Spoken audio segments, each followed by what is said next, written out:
Hello, it is Lynx here, and today I'm going to be reading The All Might card by Cherry Bombka. It is rated general audiences, and no archive wordings apply. This is a Bakudeku fic. It's also a 5+1. Summary. Katsuki has kept his All Might trading card securely in his pocket since the day he got it. Been with him through everything. One day, Katsuki replaces the card with something else. Or, 5 times Katsuki kept his All Might card in his pocket, and one time it was a ring instead. The first time Katsuki Bakugo got his hands on the All Might card, he knew with certainty that he'd never let it go. It was a typical day, and a good one by 4-year-old standards. Katsuki and Izuku spent the day playing at the park, running around and digging up worms. It was around the time they typically wandered over to the Kabani for a snack that the little nerd had suggested they stop by the trading card aisle to check out the newer cards. Not that Katsuki would ever admit to it, but he would do just about anything Izuku said. As much as Katsuki liked to be in charge of things, he was in awe of the way Izuku's eyes sparkled when he was happy. Those big green eyes have his heart feeling like a little hummingbird inside his tiny chest. Between that and the litter of stars Izuku has across his soft cheeks Katsuki liked to pull on, he knew that he would do anything to keep the tiny nerd following him around forever. With as much excitement as the two tiny bodies could conjure up, the boys excitedly tore into their new cards, desperately hoping for an All Might one. They must have hoped hard enough. As rare as it was, both boys got their All Might cards after all. Katsuki took one look at his new treasure in all its shining glory and he knew he'd keep it forever. Katsuki wasn't a bully, except that maybe he is. It was never supposed to get out of hand, go this far.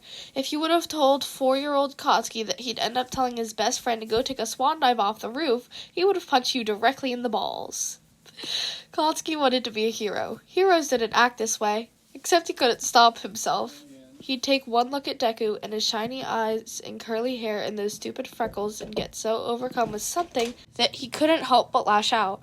He needed to make the feelings stop somehow. He couldn't fully process what they meant, or maybe he could, but he wasn't ready to accept what that meant about himself. So he pushed and he hit and he burnt, but still, Deku was always there, right behind him, muttering and mumbling and being lost in his own little Deku world. He was like a gnat you couldn't shoo away. And then Katsuki took it too far. Just pray for a quirk in your next life and take a swan dive off the roof of the building. The look on Izuku's face would haunt him for years after this. Katsuki knew that he would never be able to sleep that night, obsessing over if that was the straw that broke the camel's back. So he ditched the extras that followed him around and climbed up the stairs that led up to the roof, and he sat, and sat, and sat. He would sit there all night if he had to, anything to know that his childhood friend wasn't going to end up there himself, ready to take that final step. He sat there long enough to see Deku fish his notebook out of the koi pond, long enough to see the hunched-over form of his former best friend drag his feet towards the direction of home, and long enough to feel the cold settle into his bones. He sat there as long as he felt he deserved for what he had said. He deserved the discomfort, the achy joints, the bruising tailbone. He deserved to feel like a monster. As Katsuki sat there, he reached into his pocket and pulled out the All Might card. The very same one he got with Izuku as a child. He ran his fingers over the well-preserved edges and wondered if he still had a chance at being a hero. Not if you keep going like this. He held on to the card for a while, just thinking, finally putting it away hours later when it started to rain and he left to go home. Katsuki had been doing well at UA. He was a top student academically. He was filling out nicely with access to the state-of-the-art gyms and equipment made available, and he had a few dumbasses following him around that he could actually almost call friends. But then the sports festival happened. He knew what he was doing, declaring his victory before the tournament even began. There wasn't a doubt in his mind that he would destroy those extras, so why should he have to keep this incontrovertible truth to himself? So he did what he did best, and he won. Looking back on the day with eyes that are older and kinder to himself than they once were, he could recognize that the treatment he endured at the hands of his school was absolutely unacceptable. Regardless of his feral behavior, a child should never be chained and muzzled in public the way he was, and it was his behavior during the event that attracted the villains to him. They thought he was like them, so they took him. Kotsky was once again chained up with his hands encased in cement. He couldn't even give himself the small comfort of stroking his All Might card like he usually does. It sat like a rock in his pocket, begging for attention. He so badly wanted to be able to self-soothe with its touch. Instead, he had no choice but to stay angry, stay hyper-vigilant, stay ready to fight his way out tooth and nail. He kept himself in that state until his rescue, escape. When he came back to safety, hands firmly in his pocket, he learned just who came up with that insane plan to break in after him. Those feelings he spent half his life trying to choke down were now trying to claw their way out of his throat. There was no ignoring them anymore. Ever since Kotsky returned to UA from his stint with the League, he hasn't been able to turn off his brain. All Might could no longer be a hero, and it was all his fault. His fault. His fault. His fault. He couldn't sleep, could barely eat, was hardly able to focus. He was drowning in the guilt, anger, and frustration that came with ending the career of his favorite hero, the man he spent his life trying to surpass. He could feel the static buzzing under his skin. He felt like he was going to explode. Actually, that was kind of a good idea. So he went to the one place, the one person he knew he could throw the worst of himself at, the one person who he knew could take it. He went to Izuku. He told Izuku in no uncertain terms that they needed to meet at night. He brought the nerd down to ground beta, and then he threw all he had into proving that he was still better.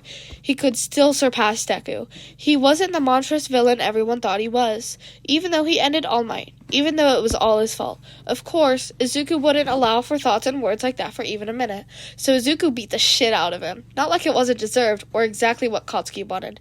They fought, screamed, and cried. Kotsky threw every ugly, terrible, guilt-ridden feeling he had about himself and what he'd done at the one person who stood by his side through every horrible thing he'd done before now.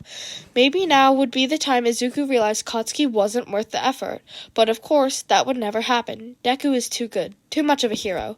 Izuku met everything Kotsky threw at him with an unwavering gaze, an unending understanding, the same thing he's always done, the same thing he will always do. Those feelings he can never truly escape are back again. This time Kotsky was a little more self-aware when he tried to spit those feelings out with the blood and the bile.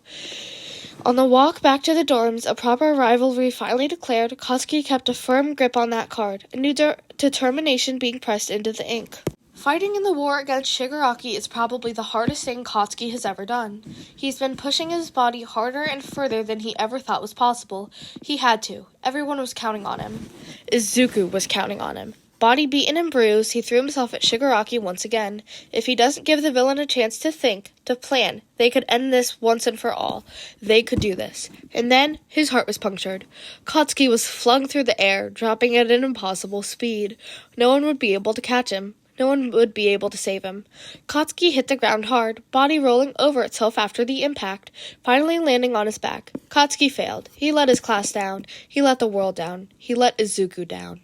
Izuku. His last thought before everything went black was, of course, about the boy who gave his heart a reason to beat before it was blown through his chest. Hey, Izuku, can I still catch up to you? Once Izuku finally arrived to the battle, the first thing he saw was the body of the boy he loved, broken, bloodied, and unseeing. Next to him was an unforgettable trading card discarded on the ground in the same condition as its owner. Izuku's world shattered, his heart audibly cracking, and he knew he had to save them. It's been years since that final battle. Somehow, they won the war. Shigaraki was dead. Kotsky was not. He and Izuku had grown closer than ever before. They helped and supported each other through years of recovery, both physically and emotionally. After the battle finished and Kotsky was awake once again, he and Izuku couldn't be pried apart. The hospital staff had to give up on their efforts of separate beds when even All Might himself couldn't make it happen. They clung to each other like a lifeline, because in many ways they were. It was after a particularly nasty nightmare about Kotsky not waking up that they finally confessed their feelings to each other. It was a long time coming for everyone except the oblivious boys, too caught up in their own insecurities to accept the love being thrown their way. It didn't take very long before they moved in with each other after that. They felt their safest with each other in grabbing distance. No more races against time or impossible falls to recover from that way. After too many heartbreaking nightmares to stand, they finally began therapy, both as a couple and individuals. They had their They each had their own fears to work through. Izuku fearing he wouldn't make it on time again, and Katsuki not being there to help Izuku if he's gone. It was during one of Katsuki's individual sessions that he had a breakthrough on just how deep his feelings for Izuku ran. They were no longer chasing each other. They were finally on an even playing field as partners, friends, and heroes. It was then that Katsuki decided he wanted to be Izuku's equal partner for the rest of his life. He bought a ring that day.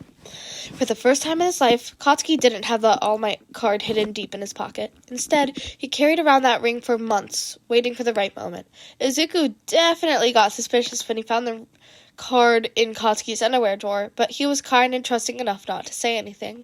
Katsuki didn't want anything too dramatic. This is about them, not the spectators.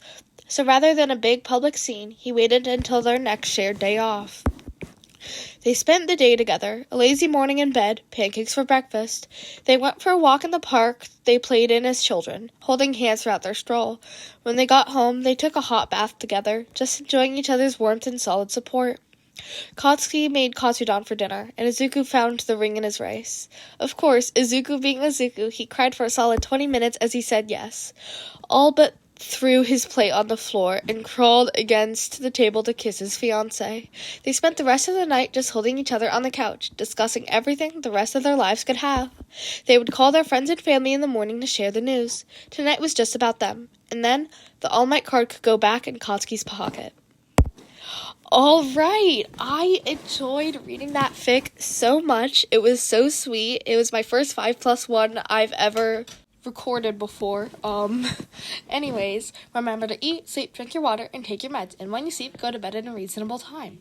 You guys can't criticize me about not sleeping because it's only like 4:30 p.m., so it's still daylight out. And remember, kids, be do and crime gay.